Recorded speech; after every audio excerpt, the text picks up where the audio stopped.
Bonsoir à toutes et à tous et bienvenue à notre édition spéciale portée sur les candidats aux élections européennes. C'est une première pour notre émission et pour notre invité du jour, puisque nous accueillons le fondateur et la tête de liste du mouvement politique, les Verts de la droite. Monsieur Lissacek, bonsoir. Et merci d'avoir accepté notre invitation. Bonsoir, mais c'est moi qui vous remercie puisque c'est notre première apparition médiatique depuis la création du mouvement. Nous allons y revenir dans un court instant, mais d'abord, est-ce que vous pouvez nous expliquer les raisons qui vont nous pousser à quitter le mouvement Agir au profit de votre propre mouvement politique?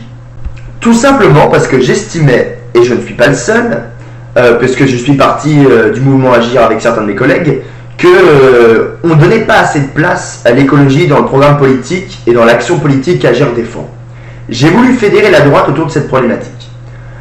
Alors j'imagine bien que certains pensent que la droite traite la question écologique et ils n'auraient pas complètement tort, mais à mon sens les choses ne bougent pas assez vite. Et à travers les Verts de la droite, j'ai voulu donner un nouveau souffle à ce que mes collègues et moi-même appelons l'écologie libérale. L'écologie libérale, vous allez en offusquer plus tard avec ce genre de terme. Est-ce que vous pourriez nous en dire un petit peu plus? Sans doute, mais vous savez, on n'est pas en politique pour plaire à tout le monde. On est en politique pour faire avancer les choses. C'est d'ailleurs ce que prêche notre mouvement. Nous remettons absolument pas en cause les intentions de la classe politique, mais plutôt leurs agendas. Nous, chez les Verts de la droite, considérons qu'il faut faire de l'écologie une priorité. Nous sommes dépités par le peu de sensibilité de la classe politique aux questions d'environnement, et pire encore, du peu de conclusions qui sortent des sommets environnementaux comme la COP24. Alors, l'avenir nous dira si les choses vont bouger un petit peu plus vite, c'est ce qu'on espère. Mais en l'état actuel, on a vraiment des difficultés avec la lenteur et le manque d'investissement de la part de la classe politique. Donc notre candidature, elle s'inscrit dans une démarche de promotion de l'écologie libérale. Évidemment, c'est un concept qui peut interpeller. Souvent, on ne comprend pas forcément comment les deux termes peuvent aller main dans la main.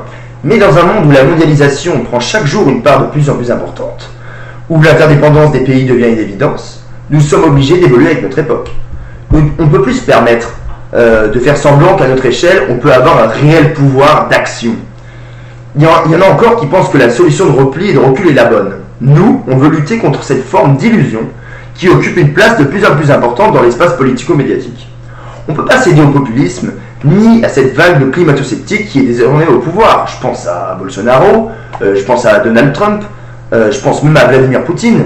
Donc pour nous, le constat il est clair, on ne peut pas avoir des gens qui retardent les changements économiques et sociaux qui sont pourtant nécessaires pour bâtir un meilleur avenir pour les générations à venir.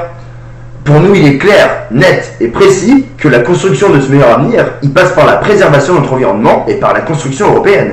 Tout seul, on ne peut pas faire grand-chose. On a besoin de fédérer autour de ces grandes idées. L'union fait la force et c'est d'ailleurs le principe fondamental sur lequel nos sociétés sont construites. Excusez-moi, le principe fondamental sur lequel sont basées nos sociétés, j'ai pas tout à fait saisi. Cette construction et ces vœux d'union, et non pas de repli, ils sont à la base de nos sociétés, et ce depuis l'ère de l'Homo sapiens. À l'époque de l'âge de pierre, au temps des hommes des cavernes, l'homme évoluait dans un milieu hostile et dangereux. La moyenne d'âge ne dépassait même pas 20 ans. Et nous n'étions même pas la seule espèce d'hominidés. L'homme néandertal était plus grand, plus fort, plus intelligent, et vous savez pourquoi je suis en train de vous parler maintenant et pas 6 pieds sous terre depuis 10 000 ans? Justement, à cause de cette capacité à collaborer, à cause de notre capacité de cohésion, notre aptitude à s'entendre en fait. L'homme tout seul, il ne peut pas faire grand chose. Et bien dans le contexte actuel, c'est un petit peu pareil pour la France. Je suis désolé si mes propos peuvent offusquer certains, mais je ne sors pas ça de mon chapeau. C'est le fruit d'une mûre réflexion avec mes collègues et moi-même. On ne peut plus faire semblant qu'on est au XVIIe siècle, au XIXe siècle, où la France avait effectivement une capacité d'apporter des réponses aux problèmes, même si elle était relativement isolée. On peut pas faire comme si c'était toujours le cas. On doit répondre aux défis et aux challenges de demain avec une construction européenne forte, articulée autour de la préservation de l'environnement. Bien sûr, nous aimerions tous que la France rayonne dans le monde entier dans tous les domaines. Qu'elle soit indépendante au niveau énergétique, qu'elle ait une balance commerciale positive avec beaucoup plus d'export que d'import, que notre puissance militaire offre une sécurité à toute épreuve en ce qui concerne les menaces physiques. Mais c'est absolument pas le cas. Et nous perdons notre temps à faire semblant que la situation ne soit pas ce qu'elle est. Et c'est pour ces raisons-là que mes collaborateurs et moi-même avons fondé le parti des Verts de la droite pour apporter certaines réponses que nous jugeons utiles et pertinentes tout en respectant ce que nous pensons qui sont les valeurs de la République. L'union fait la force, l'Europe. Oui, l'Europe, j'entends beaucoup, l'Europe est un frein. L'Europe n'est pas un frein, l'Europe est la clé.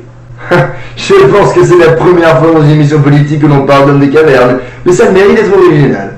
J'insiste sur cette notion de libéralisme, cette écologie libérale. Qu'est-ce que vous entendez exactement par ce terme? Ah oui, alors l'écologie libérale.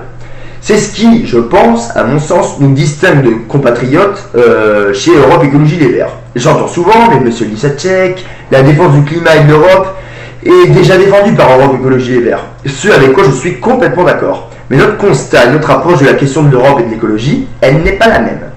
Les Verts de la droite proposent de réformer le système économique de façon à donner le plus de place possible à l'écologie, de sorte à ce qu'elle devienne une réelle priorité. Mais nous défendons, et ça c'est un petit peu notre distinction avec LV, nous défendons l'économie de marché. C'est d'ailleurs la clé de notre programme. Et alors je vais m'expliquer un petit peu parce que c'est peut-être pas clair. Je ne dis pas que le traitement des déchets, le tri, l'économie circulaire, les plateformes dites bio ne sont pas utiles. Cependant, l'idée que défend les Verts de la droite, c'est que ce sont des solutions temporaires. Notre positionnement est que la résolution du problème que pose le réchauffement climatique va être apportée par le progrès technique. Si un jour nous sommes amenés à gouverner, nous ne proposerons pas de subventions. Pour le passage aux véhicules électriques, nous ne souhaitons pas fermer nos centrales nucléaires d'ici une décennie. Ce que nous défendons, c'est que les solutions viendront de la recherche et du développement. Nous souhaitons réformer en profondeur l'appareil productif français et à plus long terme européen. Quitte à ce que la croissance connaisse un ralentissement temporaire, nous voulons porter les efforts économiques autour d'investissements massifs dans la recherche et développement de nouvelles énergies, de systèmes de filtration d'air, du traitement des déchets radioactifs. À titre d'exemple, la Chine a mis en place un canon à filtration d'air qui agrippe les particules de dioxyde de carbone. Alors évidemment, on est au stade du prototype. C'est pas la solution, mais c'est très prometteur. D'accord. Je pense aussi à une start-up américaine qui tente de reproduire le procédé de la photosynthèse. Alors évidemment, nous on en aurait besoin à très grande échelle, mais encore une fois, ce sont des exemples de start-up et de structures qui proposent des solutions à travers le progrès technique, et c'est ce que défendent les Verts de la droite aujourd'hui.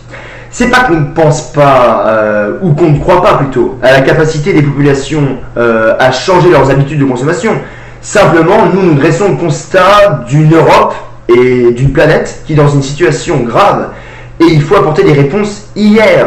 C'est pas une question de on va voir ce qu'on va pouvoir faire lors du prochain sommet environnemental comme la COP25. Non, il faut prendre des mesures tout de suite et il faut prendre des mesures efficaces. Fini les promesses, il faut passer à l'action.